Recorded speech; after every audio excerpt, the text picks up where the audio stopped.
Big labor's card check powers got a reality check today from the Supreme Court. Attorneys from the National Right to Work Committee argued on behalf of Martin Mulhall, an employee at Florida's Mardi Gras Gaming. Mulhall didn't even want to unionize, though his company allowed the union, Unite Here 355, to try to organize his colleagues. Get this, Mardi Gras Gaming agreed to hand over employee contact information in exchange for their support on the union's ballot initiative all the way back in 2004. We should note it's a violation of national labor laws for an employer to offer a thing of value to unions, since it could be seen as a, what's that word, bribe. Let me welcome back to the program Mark Mix, president of the National Right to Work Committee.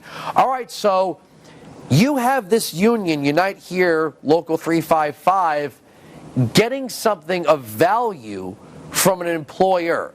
That's a big no-no, right?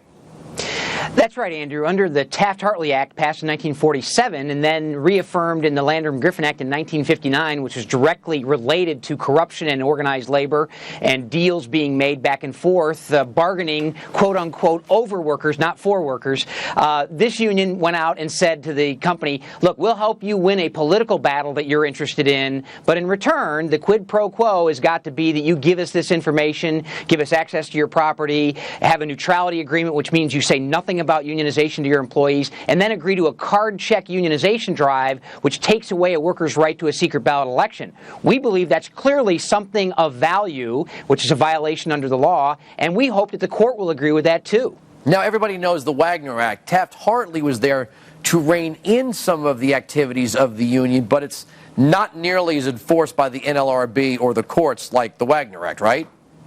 Yeah, that's right, Andrew. And this particular section that we're arguing under is not controlled by the National Labor Relations Board. This is under the Landrum-Griffin Act, Taft-Hartley, and this is a criminal statute that talks about the bribing or the quid pro quo or this kind of back-and-forth deal-making. You know, the National Labor Relations Act was designed, quote, and I say in quotes, to protect individual employee rights. It's been interpreted to be more of a empowerment vehicle for organized labor than it has been to individual employees, and we think this case points this out very dramatically, where there's this exchange of things where the employee has no voice as to how the company is going to allow them to choose whether or not to join a union. Now, did Sotomayor seemingly broke from Kagan, but didn't we hear Sotomayor ask questions during the Obamacare court case where we thought, like, whoa, maybe Sotomayor's not on board with this whole thing? Is she just asking questions to ask him, or do you think she's legitimately of the belief that this thing of value actually violates the law? Yeah. Well, Andrew, obviously no one can tell how they're going to rule on these things, but Sotomayor's questioning was really interesting because she wrote an opinion in a case about 20 years ago when she was a district court judge in the Second Circuit, which includes New York, and there is a tremendous amount of labor racketeering cases that went through that court system. In fact, one case that she actually wrote on was cited in this case, and she was, quote, very troubled. I don't want to put words in her mouth. She said she's troubled by this $100,000 that the union spent to get this ballot initiative passed as kind of their side of the bargain to get the employer to agree to hand over all this information.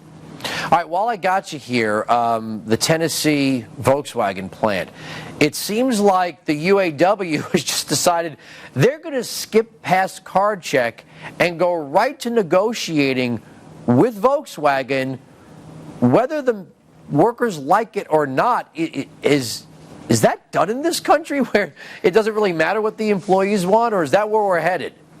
Well, that's certainly what the union's interpretation of the National Labor Relations Act is. They believe it was written for them, not employees. But in Chattanooga, we, as you know, Andrew, and you've talked about, and thank you for helping to explain to people what's going on down there, we've got charges against the UAW, the United Auto Workers Union, for this whole idea of this card check that they're saying they have a majority. No one's seen these, quote, cards that they say they now have. And we actually filed a lawsuit against Volkswagen proper, the company, for comments made by one of their board of supervisors, who happens to be the union official over in Europe, talking about how the people in Chattanooga would suffer if they don't vote the UAW in.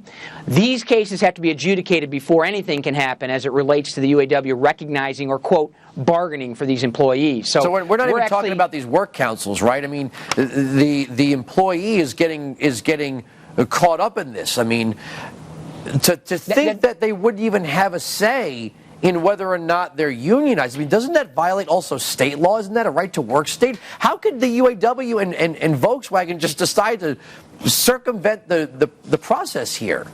Yeah, well, they really can't, and that's really where the litigation comes in. And the neat thing about it, Andrew, is the employees in Chattanooga are rising up. We have submitted, well, one of our clients has submitted 611 signatures from employees who say they want nothing to do with the UAW. There are other groups out there that have submitted names of employees on petitions saying they want nothing to do with the union. The issue, the fact that there's been sunshine on this is really the best disinfectant for this whole thing. The more people learn about it, the more the employees learn about what's happening, the better off the employees are going to be. They have a right to unionize if they want to, but and this a right idea to that not unionize if they don't want to. Absolutely, and we'll keep talking Andrew. about it. I got to leave it there, Mark. Good luck with the Mulhall case. Coming up.